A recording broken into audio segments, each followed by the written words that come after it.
A student once approached his Zen master and asked, "Master, what is the sound of one hand clapping?" The student was puzzled.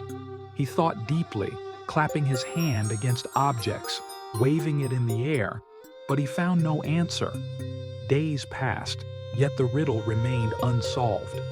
Finally, the student returned to the master and asked again, "Master, what is the sound of one hand clapping?" The master simply placed a hand over the student's heart and said, "When you stop seeking answers outside yourself, you will hear it."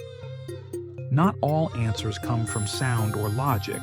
Some can only be heard when the mind is silent.